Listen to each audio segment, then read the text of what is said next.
Greetings and welcome back to the broadcast. I'm Sean, and the website is truthfed.com. Today we're just kind of winging it. I don't really have any notes.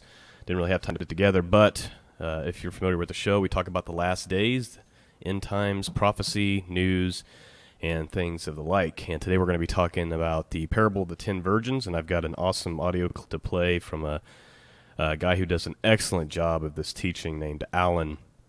And it'll be about a 5-minute clip before we get into the discussion. And it's just excellent. I've got the full clip. If you go to truthfed.com, I recommend watching the whole thing, 20-minute teaching, and he digs into the Aramaic, he digs into the Hebrew, and just really puts it out there. So that's going to be the discussion today. Before we dig into that information, a couple of headlines I want to cover. Lots of earthquakes starting to happen in California. There was 4 small earthquakes that striked this morning, Sunday morning, and it just makes me wonder how much longer till we see the San Andreas movie play out for real. Also, I talked about these food shortages that were going to come as a result of this massive drought in Florida, and we're starting to see some evidence of that, and I wanted to share this article with you real quickly from CBS, talking about, this first part says, as the California drought drags on, officials impose a new statewide water restriction. Here's a look at how the drought might affect your day-to-day life, even if you don't live in California. And if you remember, we've been talking about this for over a year. This would eventually catch up. And people thought it was just baloney because it didn't happen to them yesterday, meaning like when I said, hey, watch out, this is going to come, that they just suspected it wouldn't happen at all. For example, if you're a person who can't imagine your burrito without guac, get ready for your wallet to get a lot thinner. The price of avocados has increased 28% due to the abnormally dry conditions out west, and that's only going to continue to get worse, folks. So this food shortage is coming. There's a beef shortage, and again, I'll put this article up on truthfed.com. Most of our fruits, nuts, and vegetables come from Florida. I want to say some over 50%. Some items are more like 70 or 80%. And then to make things even more exciting, this bird flu is rushing through America right now and has already killed 45 million chickens. Here, I'll switch my screen over so you can see it a little better. So you can see exactly what I'm talking about. It says, this is by Michael Snyder, by the way. Did you know that 25% of all egg production in the United States has already been taken offline due to the bird flu? You aren't hearing much about this in the mainstream media, but at this point, bird flu has claimed 45 million chickens and turkeys in America. So some serious egg shortages coming to the point where I saw one article, and unfortunately I didn't get it saved to show you guys, but there's there was this article about how the United States is trying to strike some deals with Europe because we're having this egg shortage. Egg rationing in America has officially begun. This is according to InfoWars. In recent days, an anonymous sign has appeared throughout Texas. Eggs are not for commercial sale. Read warnings printed on traditional 8.5 by 11-inch pieces of white paper and posted at grocery stores across Texas. The purchase of eggs is limited to 3 cartons. So it's already starting, folks, and it's going to be getting a lot worse. Michael, maybe we should start taking our eggs to your local farmer's market because it sounds like it's going to be kind of like having gold. We'll be owning chicken eggs at this point. Yeah, the farmer market would be a good place to start. I know you can sell them out of your house without having to have a license. But yeah, but the point is, when I see this happening, number one, I'm like, well, I hope this doesn't come to like your just local backyard dude like us, because honestly, I don't even eat a ton of eggs, but I supply my neighbors and family members, and just another example of why it's kind of foolish to be 100% dependent on your local grocery store. Well, I saw an article that was saying that the free-range chickens and the privately owned chickens are not being affected by this bird flu. Mm-hmm. And it kind of makes you wonder, like, okay, well then how did the bird flu, where did it come from? You know what I mean? I hate to be all like conspiracy, theorist type thing because people, think it's wrong to actually question anything in this world. But it just makes me wonder, especially since it's only happening to these big mega branches where they've got all these chickens pinned up in little small boxes laying eggs all day. Which I wouldn't buy those eggs anyway. You know what I mean? Unless you really like your food injected with poison before you eat it. But anyway, the point being, folks, I just wanted to kind of cover this. The California drought's not going away. The earthquakes are starting, kind of like the birth pains are starting to appear there, and the food shortage is most definitely coming. I know we're all ready to get out of here, and we're hoping for the rapture and all this, but there's also this thing called don't be foolish. Be intelligent, think ahead. You might want to consider figuring out making sure that you're not completely reliant on the grocery store, that you have some food stocked up and things like this. I've got 5 chickens in my backyard. It cost me about $14 to buy the chickens off a local farmer, and I built my own chicken coop. And folks, I can't build anything. I can barely nail 2 boards together. And I built my own chicken coop, and it cost me about $10 a month to feed these chickens, and I get 3 or 4 dozen eggs a week. It's very, very simple. So take responsibility for your own health, your own food, and I just kind of wanted to point that out again and just reiterate that the food shortages are coming. We know it's coming. It's part of the judgment, not just on America, but the whole world. There's going to be famine, folks. Famine. Need to be ready to deal with that. Real quick, one more article. Another dead NASA scientist. 74 scientists dead in 2 years. Now, Michael, you probably know about the bankers, the endless amount of bankers who quote unquote commit suicide by shooting themselves in the face with a nail 3 or 4 times, if that's even possible. But there's this other side of it of scientists being killed too. Specifically here, and this one is another NASA scientist. 74 scientists dead in 2 years. What do you think? We know the reason why the bankers are probably falling off is because they clearly know something about the economy. The economic downfall that's inevitable. Why do you think the scientists are being knocked off? One of the things I've noticed is with the approach of Planet X, anybody who has any kind of connection and has a moral standard, they feel the need to maybe get the information out. Maybe the government knows which ones are likely to leak that information. So I think they're often anybody who has any kind of moral value and legit information. Yeah. Yeah, and, I keep thinking, this military buildup, and the videos are just plentiful now. I mean, I don't think there's a state in the country where there's not videos of this huge military buildup. And we know there's this whole connection with September, and you've got these scientists dying. And I saw an article today. I haven't had a chance to read it, but I'm just going to give you the headline, and maybe we'll cover it on a short video. Again, it's from Michael Snyder. So the source is pretty good, folks. And it says, "Why is the Army hiring people to provide emergency support to disaster-stricken areas throughout the United States?" So we have this hiring of emergency disaster support. We have this huge military buildup all around the country. We have this focus on September. It's hard not to go, what do they know? You know what I mean? Like, something is coming. And I think there's the same connection with the scientists. They know something's coming. And I don't know if it's a meteor. I don't know if it's Planet X. But what I do know is they're expecting something. They're preparing for something. I mean, don't you think, Michael, that is 100% obvious that they're prepping for something? We just don't know which one of the things it is at this point. They can only hide it for so long. Eventually, it's all going to come out. But yeah, they're going to keep killing people until the very end, and until everything's in complete chaos.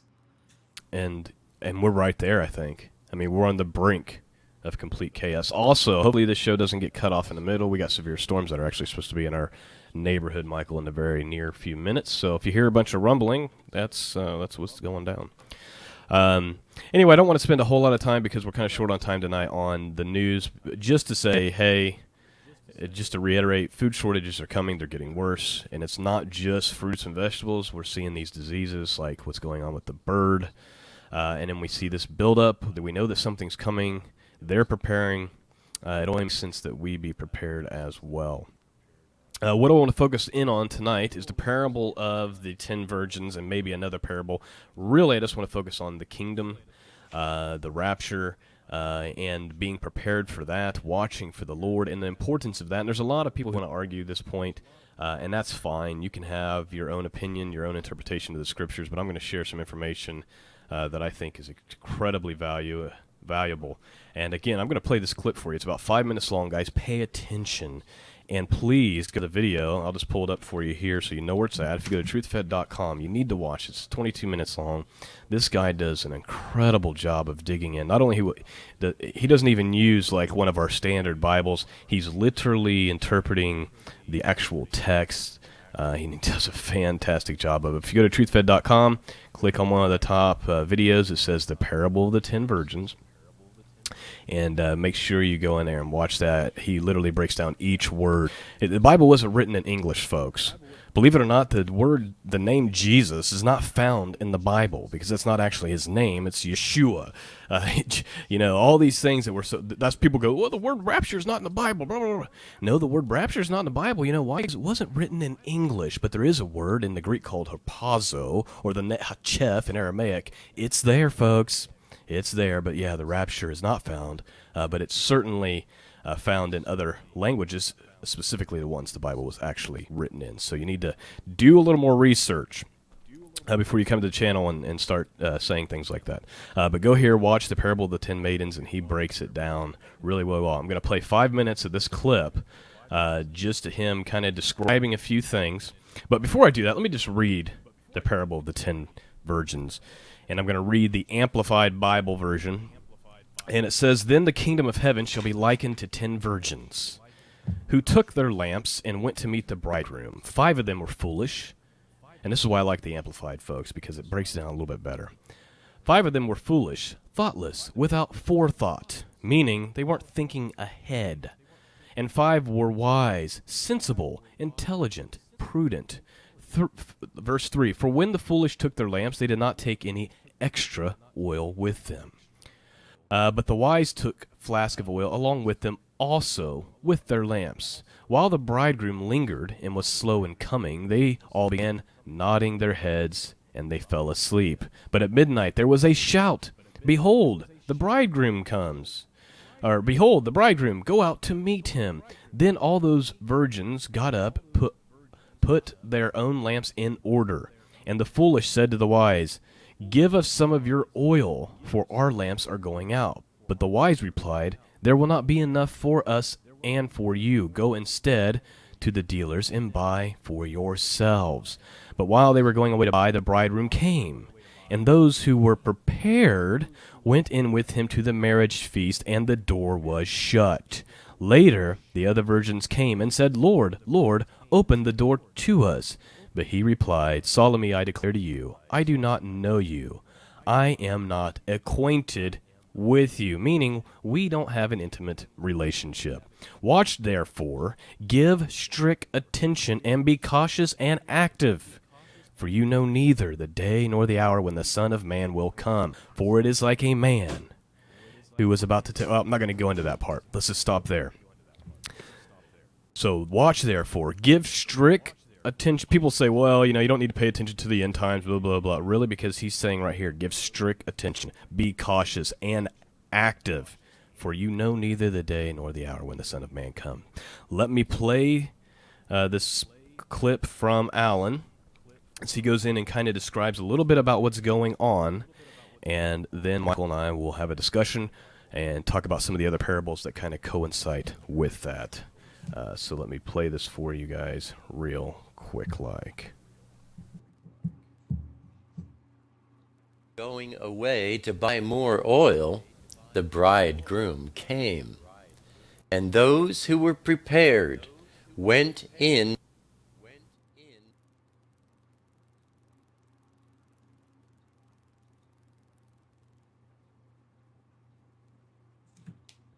I think we're having some technical difficulty. Did that cut out for you, Michael? Yeah, cut out. Let me try to get this going again, folks. I apologize. We have had nothing but technical difficulties tonight. Oh, come on and work. Later, there we go. The other virgins also came and said, "Adonai, Adonai, open the door for us." But he replied, "Truly, I declare to you, I do not know you intimately." Watch, therefore. Give strict, cautious, and active attention to the signs of the times, for you do not know the day nor the hour in which the Son of Man, the bane of Adam, will come. Now, let's look a bit closer at some of the important points about this parable. In verse 1, we see, at that time, the Malchut of the Shamayim, the kingdom of heaven, will be compared to this story about the 10 maidens. Now, the 10 maidens all had lamps with oil in them. That is to say, they all had the light. Yeshua is the light. And they all had oil. The indwelling Ruach HaKodesh is the oil. And 5 of the maidens were wise. They thought ahead and brought extra oil in containers. The oil in the lamps represents the indwelling Ruach, but the extra oil represents the filling of the indwelling Ruach. Talked about this in previous videos, where somebody becomes born from above, and they receive the indwelling Ruach, the indwelling Spirit.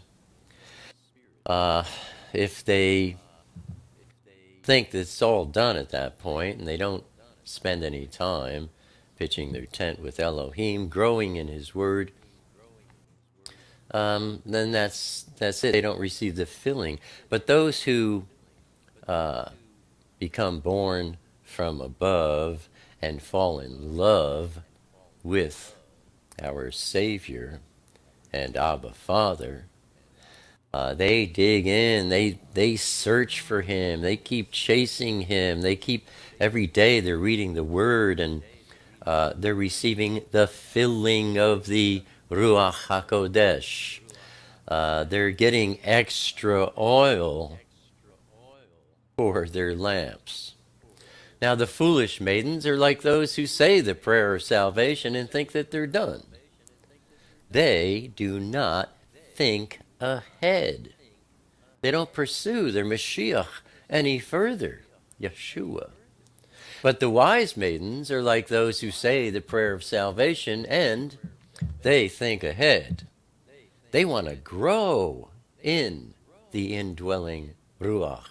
They want to know more than just the prayer of salvation. They want to know more about Elohim and His Word. You know, like anyone who really falls in love with someone, they want to know everything possible that there is to know about that person. They can't hardly even think about anything else. In this illustration, they can't get enough of His Word, so they keep digging in, pitching their tent with Elohim. They are thinking ahead and getting the filling of the Ruach, extra oil for their lamps. So, there are those who call themselves believers, but who are not making Elohim number 1 on a list of 1 in their lives. They're not pitching their tents with Elohim. And they will not be taken in the Net Chatef. They will not be at the wedding feast. The door will have been closed. All right, so there you have that particular clip. And he does a fantastic job, I think, of really breaking that down. Really, his explanation when he digs in, and by the way, in that video, he goes through and he starts going through each Hebrew word and giving you the meaning and pointing out why that perspective is true, and I highly recommend that you check it out. But I've often thought that, what's clear is that all of these people. Also, first of all, Michael, I think that this is a clear illustration of the rapture. That's what this parable is about. It's about Christ comes back, but not all the Christians are ready to go. That's why you see the door shutting, kind of like the Noah's Ark scenario, when he says, up until Noah entered the ark, things were as normal. Things were pretty standard, pretty normal, pretty merry. Then the door shut, and it was too late. Same situation we have here. The bridegroom comes. Also, he points out, and I've pointed this out in multiple podcasts, that we are currently in this phase where the verse 5 is currently happening right now. While the bridegroom lingered and was slow in coming, they all began nodding their heads and fell asleep. We're in that state right now. But what's about to happen is verse 6. But midnight there was a shout. Behold, the bridegroom, go to meet him. And then, of course, that once the door was shut, they're knocking on the door, let us in, let us in. And he says, solemnly I declare to you, I do not know you.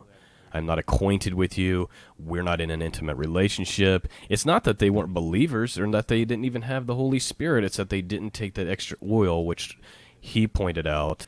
And I'm not talking about, this is not a discussion about salvation. This is simply a discussion of being prepared to go into the marriage supper.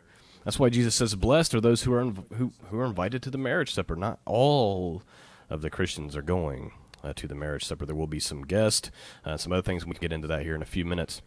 But before we move any further, Michael, do you have any thoughts about what Alan just described or about this parable? He described it pretty much the way I understand it already, with the intimacy. To know Jesus intimately is to be with him every day and to talk to him and to pray and to fast and to read his word. It's something everybody should be doing daily. Right. Not just Sundays. And notice, it's not even like it's some type of performance that we're talking about here. He's simply saying, I didn't know you. We didn't have an intimate relationship. Because I like to stray away from this. There is this attitude that's about, especially in the end times community, of almost like a working your way into heaven type of thing, and that's what we're talking about. We're relying on Christ alone. The difference that's being pointed out between these Christians is not even behavior or anything like that. The difference, like Alan was saying, is the wise ones, they're prepared, they're watching, they're looking for their Messiah, they're longing for their Messiah. That extra oil is what they're gathering every day when they get on their knees in the morning and they pray, and they're putting God first. That's the first thing they're doing. They're taking just like the people who listen to this podcast, they're taking the time to try to learn more about God because they can't get enough. How obsessed are we, Michael, with the end times conversation, with the Word of God and the stories that we're finding? It's an obsession. It's an absolute obsession. That's how it should be. Yes. And then you have and I'm not putting myself on a pedestal here, folks. I'm the chief sinner there is. I'm telling you. Paul would be hard pressed to try to actually beat me in that role, as he says he's the chief sinner. What I'm trying to point out is that I can't get enough. This is my focus all the time, and I think that's how you fill up with oil. Whereas we have a lot of Christians, especially in this country, they show up on Sundays. They might talk about Jesus from here to there, but their focus is on what's on TV, the basketball games, everything but God. They're not focused on the end times. They're not looking and watching for Jesus. How many people in the church? It's been my experience that many are looking up and talking about these events and watching.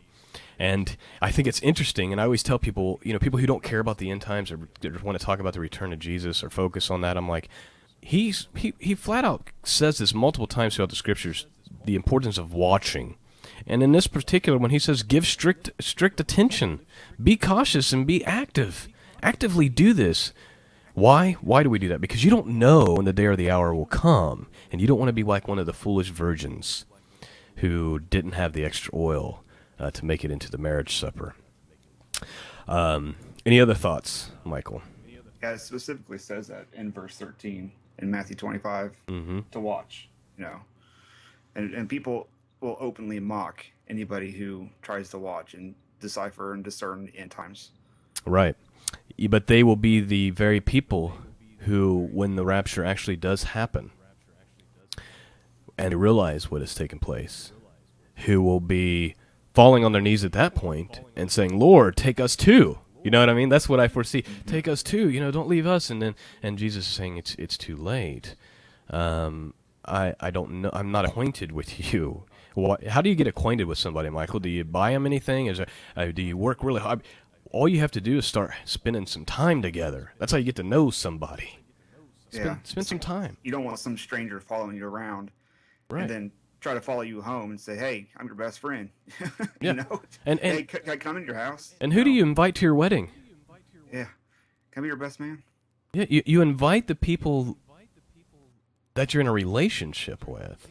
Not people that necessarily wave at you when you go. You go to the grocery store. Maybe a cashier waves at you. You may get to know them a little bit because you interact with them once or twice a month. But that's not a relationship.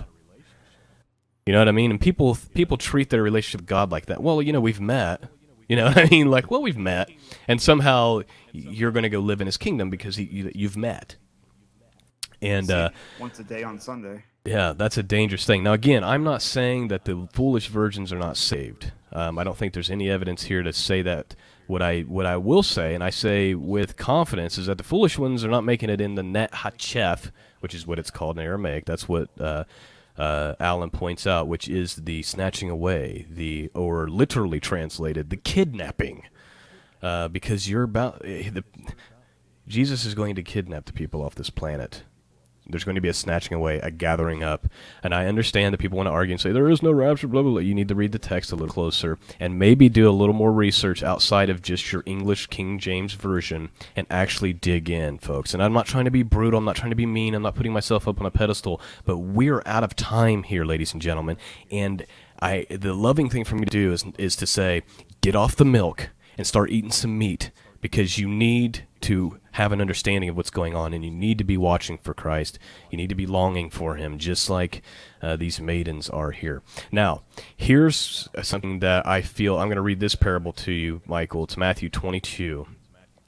This is the situation that you and I are facing every day as we interact with our fellow Christians, as we interact with people throughout. And it says, again, Jesus spoke to them in parables, comparisons, stories used to illustrate and explain, saying, the kingdom of heaven is like a king who gave a wedding banquet for his son. Who's the son in this? Jesus. Who's the king? God the Father. And sent his servants to summon those who have been invited to the wedding banquet, but they refused to come. Kind of like we do, Michael. We're like, hey, the return of Christ is coming soon. You need to come on. Let's get serious. Or the end times are here, and people are like, yeah. And this is how they act. Again, he sent other servants, saying, tell those who are invited, behold, I have prepared my banquet. Who are those invited? I think it's clear. I think it's reasonable to suggest that the people invited are the Christians, right? My bullocks and my fat calves are killed, and everything is prepared. Come to the wedding feast. And then it says, but they were not concerned. Here, let me switch the screen. I keep forgetting to show people what I'm reading. But they were not concerned and paid no attention. They ignored and made light of the summons. Doesn't that sound familiar, Michael? Make light of the summons. Treating it with contempt. I even see that. They mock it. They hate it. They hate the conversation. And they went away, one to his farm, another to his business, while the others seized his servants and treated them shamefully and put them to death. Hearing this, the king was infuriated, and he sent his soldiers and put those murderers to death and burned their city. Then he said to his servants, the wedding feast is prepared, but those invited were not worthy. So go to the through fars, where they leave the city, where the main roads and those from the country end, and invite to the wedding feast as many as you can find. And those servants went out to the crossroads and got together as many as they found, both bad and good. So the room in which the wedding feast was held was filled with guests. But the king came to view the guest. He looked intently at a man there who had on no wedding garment. And he said, friend, how do you come in here without putting on an appropriate wedding garment? And he was speechless, muzzled, gagged. Then the king said to the attendants, tie him hand and foot and throw him into darkness outside.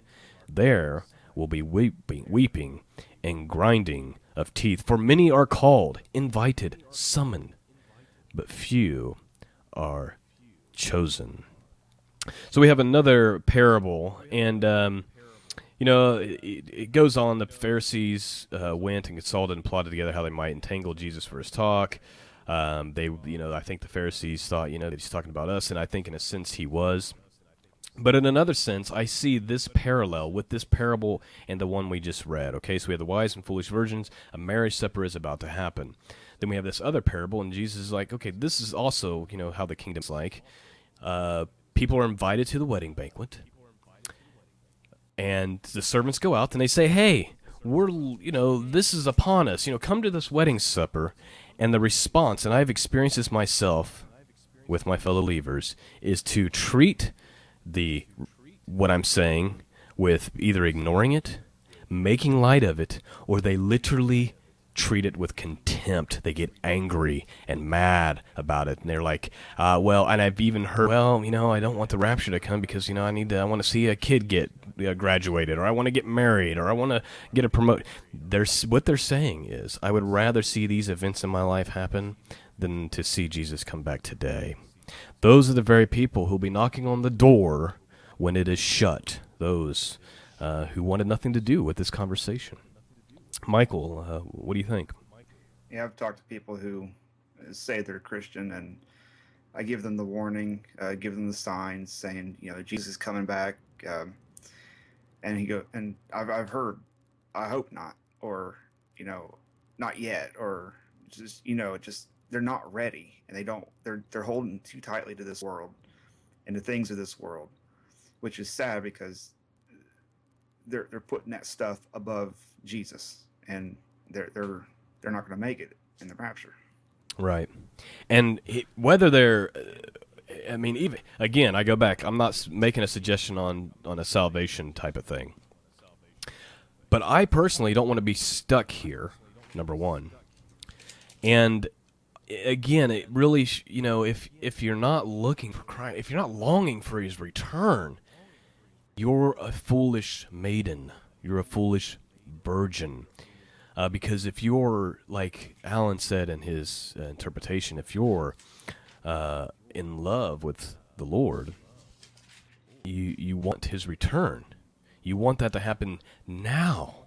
Not only that, we want to be spared from the hour of trial. Jesus says, if you persevere, I'm going to spare you this hour of trial that is coming to test the whole world. But there's no rapture. He's just making that up. He just makes empty promises when he says, I'm going to spare you the trial that's coming to test the whole world. He's just giving you some gibberish to say when you say, Lord, when you pray without ceasing, which is read in the book of Luke, pray without ceasing to be found worthy to escape all the things coming upon this earth and to stand before the Son of Man. By the way, those of you who like things in context, that's in context with him talking about what's coming upon the earth in the last days. So there's this, this whole... Yeah, the marriage supper is going to be awesome. I want to be a part of it. Something important to notice. Not only is there going to be the bride, but apparently, according to this, there's even going to be some guest. Did you catch on to that, Michael? It says, and those servants went on the crossroads and got together as many as they found, both good and bad, so that the room which the wedding feast was filled with guests. Any speculation on who the guests are? Not 100% sure, but as a guess, and I don't really know, but it could be the people who actually make it in the rapture for the wedding supper, actually can pray people into heaven. That's just speculation, and I don't really know, but I've heard that before, and it kind of makes sense to me. I have some speculation too, and I don't know how it plays out, but what I've found is the Bible makes a lot more sense and becomes a lot more real, comes alive, and more confirmed in my spirit when I take text more literal. And I've heard, what's his name, Doctor. It's slipping me right now. Man, my mind is cloudy. But I've heard other people say that as well. The more literal I take the text, the more sense it makes. So if I'm looking at this and I think to myself, who are the guests of the bride? Would be the guests as close friends, right? I'm thinking like you are. It's people, and Michael, you have them, I have them. Everyone watching this show has that person or that family member that they're on their knees for every night. They're praying for that person. God, please open their eyes. Please show yourself, reveal yourself to them. Please help them, help them, help them. And again, I'm with you. We're not, and there's going to be people that actually get mad about this, Michael. I'm going to see comments on the YouTube channel, because this interrupts their whole thought that they've been taught in their church, for 40 years. And that this doesn't make sense in their King James Bible or whatever. But I agree that I speculate that it might be those who are close to the bride, who the bride's been praying for and begging for. Something also interesting. The next verse, also very strange. When the king came to view the guest, he looked intently at a man who had on no wedding garment. And he said, "Friend, how did you come in here without putting on the appropriate wedding garment?" And he was speechless. And then the king said to the attendants, "Hey, tie him up hand and foot and throw him into the darkness outside. There will be weeping and grinding of teeth," or some of your translations say weeping and gnashing of teeth. Do you have any speculations as to what this is dealing with? Because somebody made it in there, and then he's bound up and thrown into outer darkness. That's a good one. I'm not quite sure, but I know the fine linen and the wedding garments are the garments of righteousness. Mm-hmm. So I don't know how someone can just kind of slip in there, but that's kind of what it's saying. So I'm not really sure on that one. Is it possible that they escaped the tribulation, but for whatever reason weren't found worthy to be in the marriage supper? And I speculate that outer darkness is not hell. I think we have to remember that heaven is a kingdom, folks. It's not sitting on some clouds and drinking some tea and it's just boring, blah, blah. We're going to have a new earth, a new heaven. It's going to be a kingdom ruled by God. Some of us are going to rule and reign with the Lord Jesus Christ. Not everyone. It's a kingdom. It's not a socialist government where everybody's dealt with the same. People are going to have positions and jobs, and it's a kingdom, okay? Michael, you're not going to have the same rewards or the same position or this, as I do. It's a kingdom. It's not a socialist government where we just go and collect our welfare from God. You know what I mean? This is a kingdom. The outer darkness, I believe, is kind of the outskirts. You know what I mean? People who, they're not going to hell because they trusted in Christ or whatever, but they weren't in an intimate relationship with the Lord. So they go to the space of outer darkness, and it says weeping and gnashing of teeth, and people go, "Oh, well, that's definitely hell." Well, I can tell you right now that if the rapture happens right now, and I go up, and I see, people got their wedding garments on, they're getting ready to go to this great feast, and I'm here in my earthly clothes, and the Lord says, "I'm sorry, you can't be in here, friend." Notice he calls him friend, by the way. And then his angels come, and they tie me up and throw me outside into the darkness, and if I could look and I can see the kingdom all lit up and hear the celebrations and know that I missed it because I was clinging to this world, Michael, don't you think that you would weep and have some gnashing of teeth? Why? Why? Please. Of course, that's going to happen. Let's show you another example. We'll go back to Matthew 25. This goes right along with the same conversation we were just having. Jesus told the parable of 10 virgins, and he goes on. He continues in his parable. He says, "For it is like a man who was about to take a long journey. He called his servants together." Notice that they're servants, folks. "And entrusted them with property. To one he gave five talents, approximately $5,000. To another two, this is the Amplified, folks. That's why I just do that. Probably about $5,000 in there. That's what the Amplified says. To another two, to another one." We got three people. One's given 5 talents, another's given 2 talents, and another person's given 1 talent. To each in proportion with his own personal ability. That's interesting. God gives you talents based on your ability. This is just coming to me right now, and hopefully it's truth, because I want to make sure I'm speaking truth. It's almost like this is saying that God expects something of us based on the gifts that he's given us. And doesn't Jesus say, to whom much is given, much is expected, right? Then he departed and left the country. So he's given people some talent based on their abilities. He who had received the 5 talents went once and traded with them and gained 5 more. And likewise, he who had received the 2 talents, he also gained 2 talents more. But the one who received 1 talent went and dug a hole in the ground and hid his master's money. Now, after a long time, the master of those servants returned and settled accounts with them. And he who had received the 5 talents came and brought him 5 more, saying, Master, you entrusted me with 5. See, here I have gained 5 more. His master said to him, Well done, you upright, honorable, admirable, and faithful servant.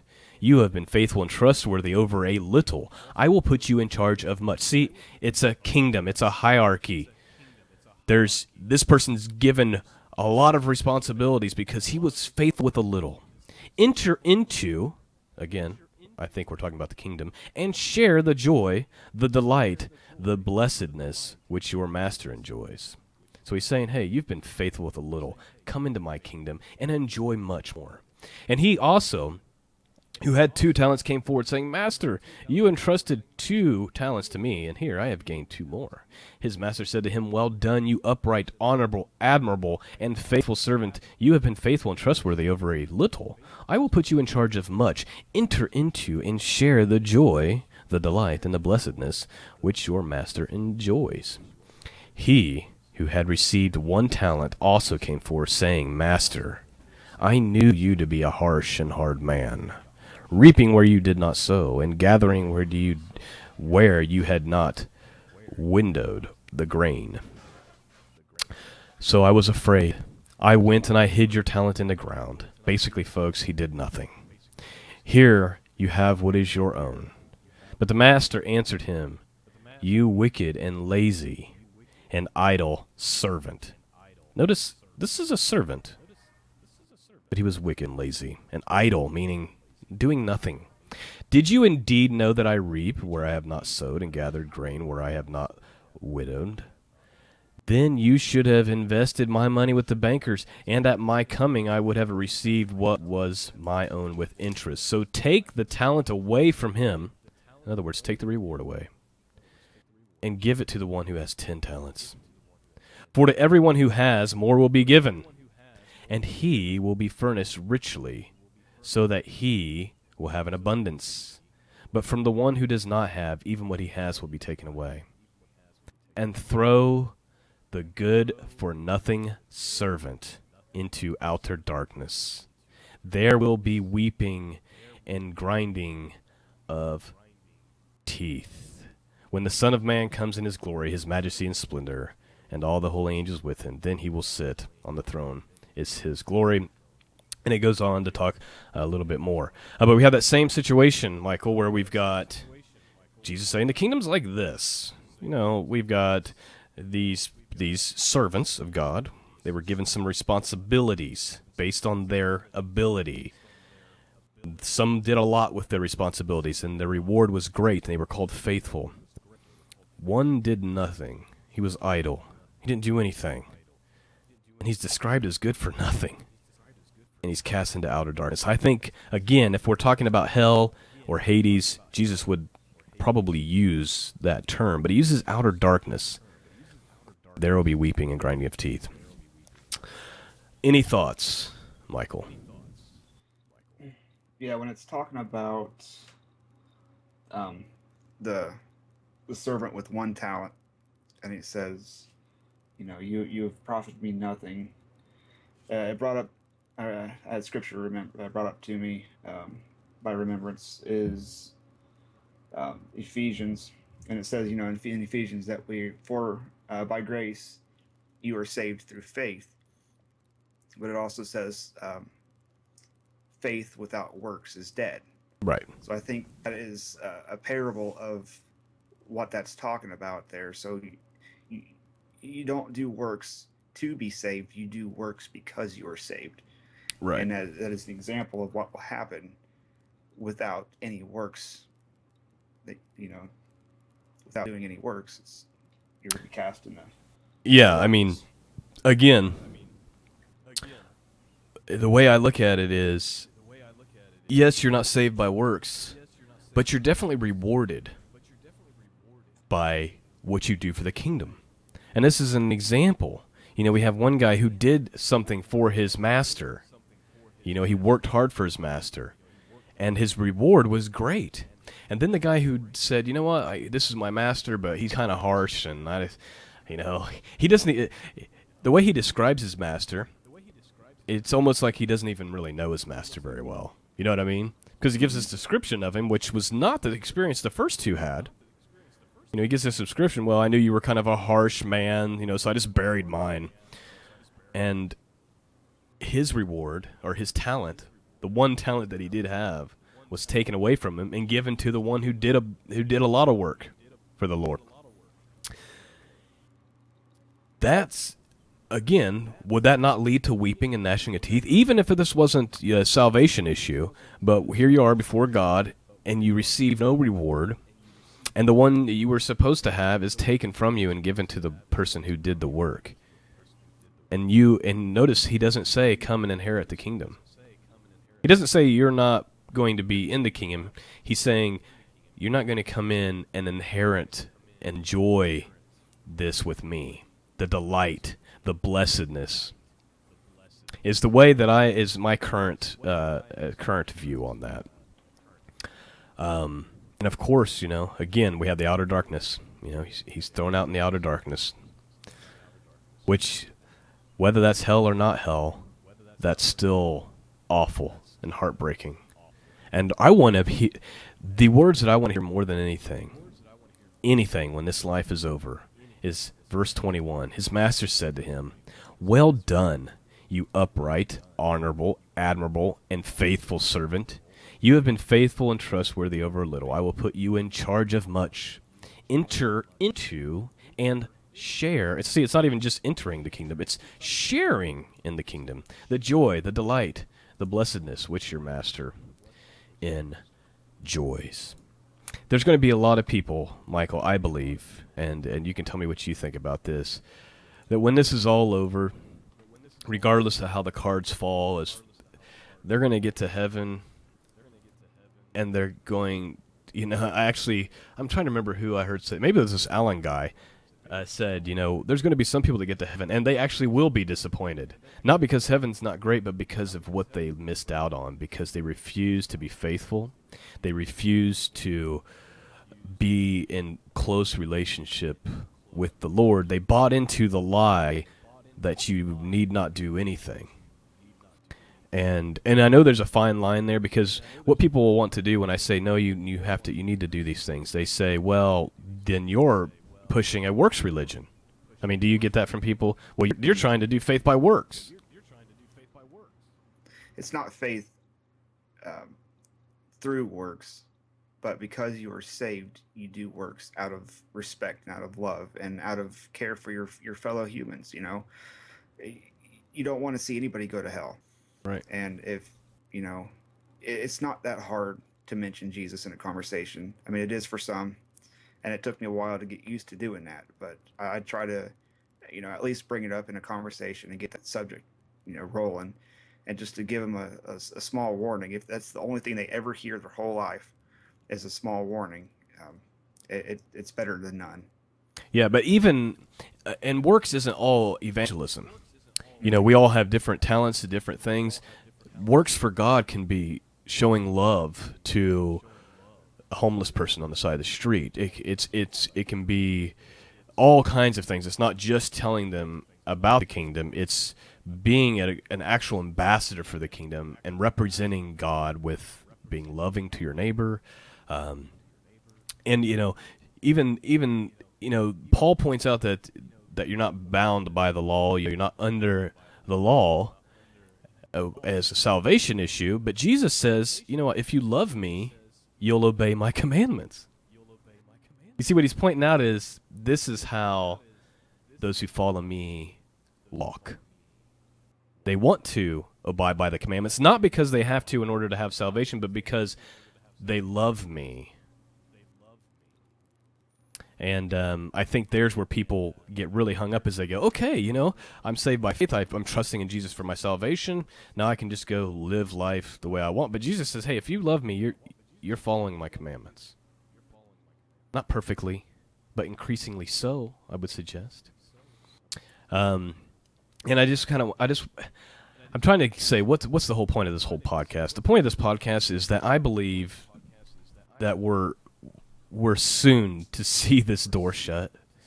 And you know, I've went back and forth on my stance of the rapture, when it's going to happen, and all that jazz. But here's something that I keep coming across in the Word of God, and that's quite simply that Jesus points out that it'll be like the times of Noah. And I know there's some other aspects of that, and we've talked about that on that show with fallen angels, Nephilim, the transhumanist thing, the genetic modifying thing. But specifically what Jesus says is it'll be like the times of Noah. People will be eating and drinking and marrying and the people were doing that up until the day Noah entered the ark. Then the ark was shut, and then sudden destruction. That's what we're looking at, Michael. You know, I used to think, I don't know what I think other than there is definitely a description that life is normal, and then it happens. One will be grinding at the mill, and the other will be taken. One will be in the bed, and one will be taken. One will be in the field, and one will be taken. You know what I mean? That whole scenario. There's aspect of, it's not like the whole world's on fire and then Jesus comes. It's like things are normal, and then Jesus comes, and then there's sudden destruction. That's what I don't get about the post-tribbers, is it says that clearly, that it'll be like the times of Noah. They were eating, drinking, marrying. It's normal. Everything was normal. And if you read through the book of Revelation, which, you know, I know you have done several times on the show, there is war, there is, you know, famine, there's plagues, there's comets, there's, you name it. It's there. But people are supposed to be acting normal when Jesus comes back. Right. So how many people, you know, there's, what is it, like a third of the people die? Yeah, it's astronomical. How many billions of people is that in this world, you know? Right. Or how many millions? And, you know, you got that many people dead, and people, you know, think that it's not yet. I just don't get it. Yeah, it just can't be. And notice that it's a sudden destruction. So it's like, because Noah got into the ark, and then boom, that day. Same scenario here, I believe, with the rapture. Caught up, boom, sudden destruction.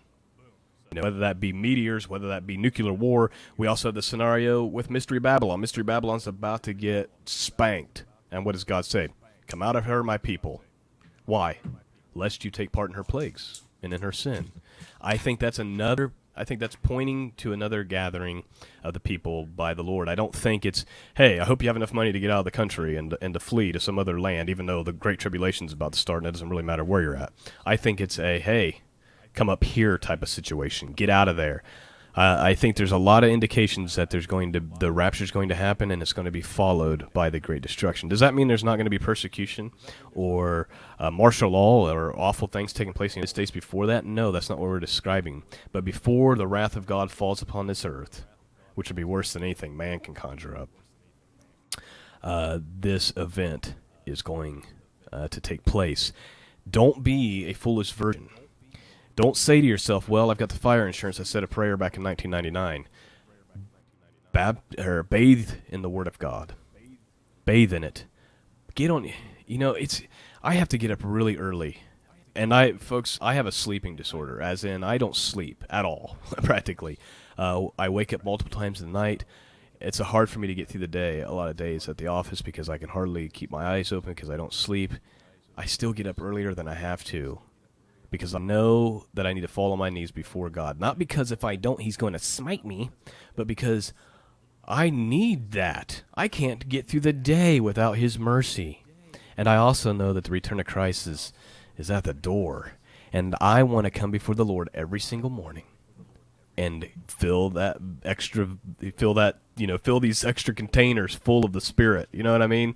Do you get what I'm saying, Michael? Like, I'm trying to get that extra oil.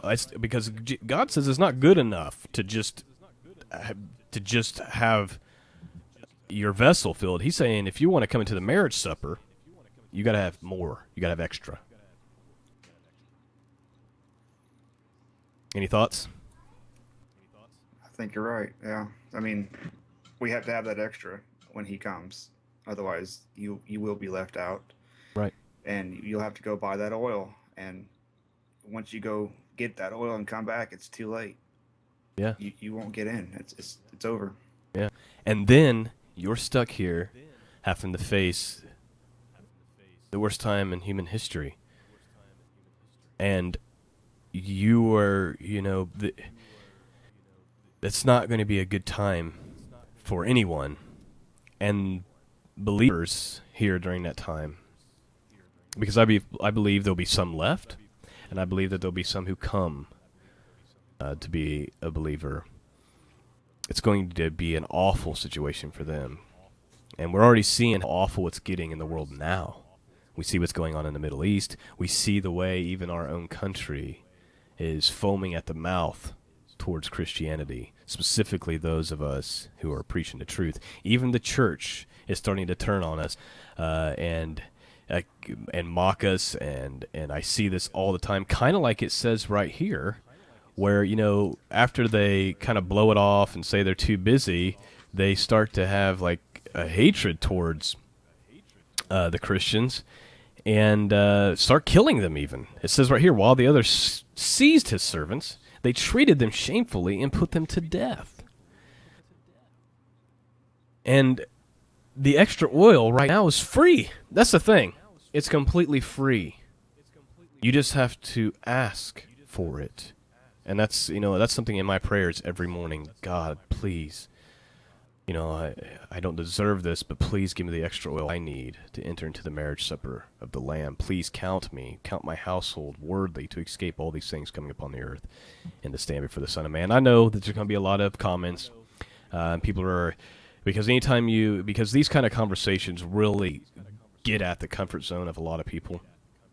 And I know there's going to be some pushback. But for those of you who have ears to hear, who are willing to say, you know what, maybe what I've been taught isn't correct. Maybe I should look closer at these parables of these things that Jesus actually said. Maybe I should get some software and dig into the actual word. This e-sword, I think I bought it for my Mac.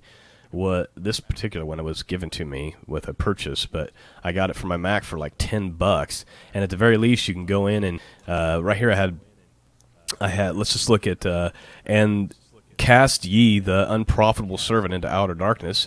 You can go and you can click on it, and it'll tell you exactly what word was used there in the Greek.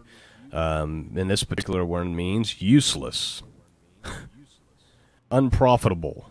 And you can go through and you can look at these things and just dig a little deeper into what it's actually saying. When it says outer darkness, it's talking about exterior. That's one of the reasons why I think, well, maybe it's not hell, it's the exterior of the kingdom. Why do I believe that? Because the actual word in the Greek, exotoros, means exterior. It's time to take it seriously, folks, and dig in. We live in a time where, especially if you're here in the Western world, you have access to all the information you need. I mean, there's the Bible verses, the different just go to BibleGateway.com and you can look at nearly every translation there is. You can read the Apocrypha online for free. You can get you some software. A lot of it's extremely cheap. This e-sword is like practically nothing to look deeper into God's Word. That's what it looks like to be in relationship with Him and to be hungry and thirst for Him, is you want to know what He's got to say. You want to dig deeper in this.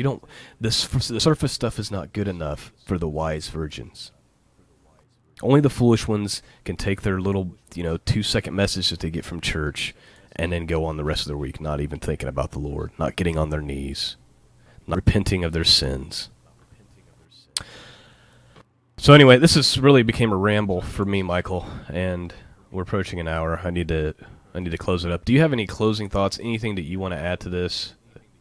If you use a mobile phone, iPhone or whatever, to read your Bible, Blue Letter Bible is a good one to use. Yep. You actually recommended that one to me, and Yeah. I've fallen in love with that app because I'm usually out a lot, and when I take my Bible to work with me, and there'll be times that you want to get deeper into a particular verse, and that app is good for use for a mobile version. Mm-hmm. And, when you're reading the Word, ask God to reveal something to you. Ask God to reveal something to you, to show you something. You could never know all there is to know, not even scratch the surface of what's in this text. It goes so much deeper than we can ever imagine. So dig into it. Make it a point. Get up early. Get up 30 minutes early and get on your knees. I promise that 30 minutes of sleep that you lost will be well worth gaining that time with the Lord, and you'll be a lot more prepared for the day, prepared to deal with temptation, prepared to deal with all the things that are coming at you. Ask God to strengthen you, and watch, like Jesus said, because we don't know the day or the hour, but we do know the season, and we're in it, folks. And that ark door, I don't think it's ready to shut. I think it's like, I can see it like a garage door. It's going up. It's almost done. It's almost over. And things are getting hairy. And, he may delay even longer out of his great mercy and out of his great patience as things get even more hairier. We're going to need our faith. We're going to need the armor of God on to deal with the things that are coming upon the earth and the disdain that is coming towards God's holy people. Anything else, Michael, and then we'll wrap it up. Just be ready. Just be ready. Just be ready. Get that extra oil. All right, guys, that's it. I hope you enjoyed it. If you do, please share the show. You can also follow on Facebook, facebook.com/truthfed, as you can see here at the bottom of the screen. Please go to truthfed.com and watch that video. I think it'll definitely bless you. Also, once or twice a week, I go on here at truthfed.com, and I'll just completely update all the videos. I would highly recommend you watch this End of the Age, Extreme Weather Events. The Parable of the 10 Virgins teaching from Alan is just completely and utterly awesome. On the right-hand side, it's got the hot post, which I can't believe this. For the last 6 months, the hottest post on here is God warning us about 7 years of tribulation and famine through a calf gone viral. Second most popular is an asteroid or meteor will hit the Earth on September 24th. You've been warned.